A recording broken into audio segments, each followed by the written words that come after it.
A boy sits alone in his bedroom every single night. No phone, no friends over, just silence and his own thoughts. His parents think something is wrong with him. His classmates think he is weird. His teachers think he is not trying hard enough.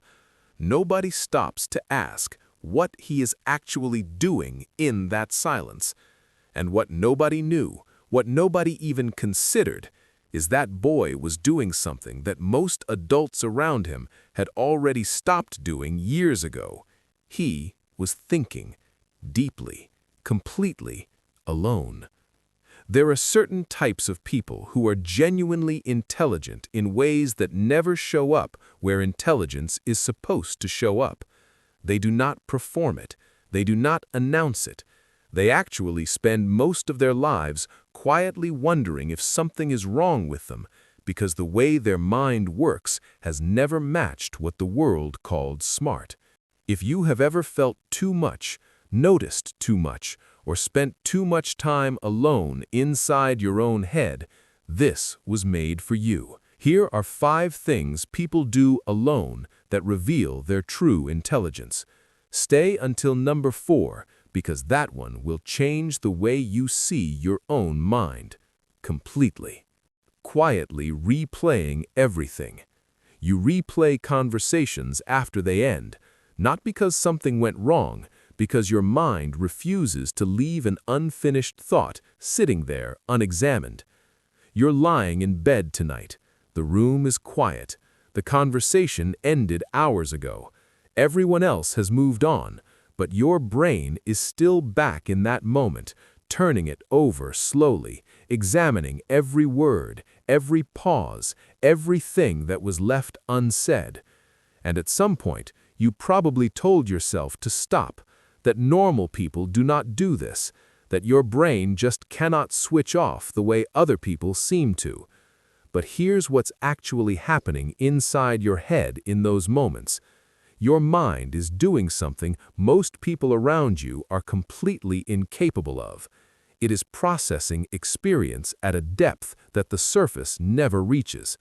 Psychologists call this reflective thinking, and research from Harvard's Cognitive Development Lab links it directly to higher-order reasoning. You were not overthinking. You were thinking at a level most people stopped at years ago. Narrating your own thoughts. You have full conversations with yourself when you're completely alone. Not always out loud, but there's a running commentary inside your head that never fully stops. You're in the kitchen, nobody is around, and inside your head, you're explaining your own actions to an invisible audience, describing what you're doing, questioning your own logic, talking yourself through a decision like you need to fully present it before you can move forward. You've probably wondered if that's strange, if other people have that same voice running, or if it's just you.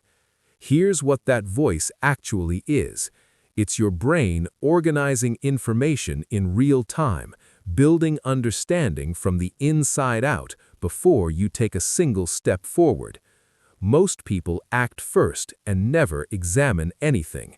You examine everything, before and after. That difference matters more than you have ever been told. Noticing what others miss. You walk into a room and immediately sense the tension between 2 people who are pretending everything is fine. You're in a conversation and you catch the tiny pause before someone answers, the half-second that says more than everything that follows. You notice the detail nobody else caught, and you probably stay quiet about it, because mentioning it would make you seem like you were looking for problems that were not there. But your brain was not looking for anything. It was doing what it always does, scanning, connecting, and registering without being asked. That's not anxiety. That's your intelligence running in the background at all times, whether you asked it to or not. Feeling things deeply alone. You feel things more intensely when you're completely alone than you ever allow yourself to feel around other people. You hear a song by yourself and it stops you completely. You read one sentence and have to put everything down because it described something you have carried for years without ever having the words for it. You sit with an emotion in private that you would never allow anyone to witness in public. And you've probably spent a long time telling yourself you're too sensitive, that you feel things too heavily, that everyone else moves through life lighter than you do, and you just can't match that, no matter how hard you try. What those moments actually are is your mind engaging with experience at a level most people never reach, because most people never slow down long enough to feel anything fully. That depth is not the thing holding you back. It's the thing that makes everything you eventually create mean something real. Building things in your mind. You plan things in vivid detail that don't exist yet, alone, without telling anyone they're already fully formed inside your head.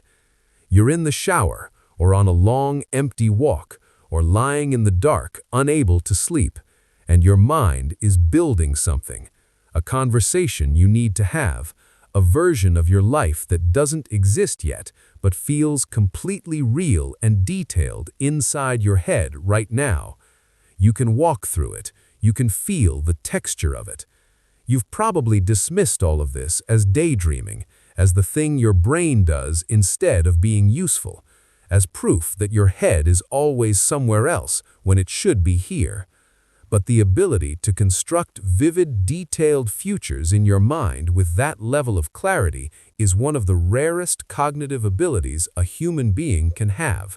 It's called mental simulation, and every plan, every innovation, and every breakthrough that has ever changed anything was built exactly this way, alone in someone's head before the world could see it. Intelligence was never designed to perform for an audience. The truest version of how your mind works lives in the quiet, in the replaying, in the narrating, in the noticing, in the feeling, in the building. Think of your mind as a room that only you have ever been inside. Most people will never see what happens in there, but everything that makes you different from the people around you lives in that room. You've been doing all this alone for years, without anyone explaining what it meant, without anyone telling you it was worth something. The boy sitting alone in his bedroom was not falling behind. He was already ahead of every person who had already stopped thinking deeply enough to notice. That's you. That's always been you.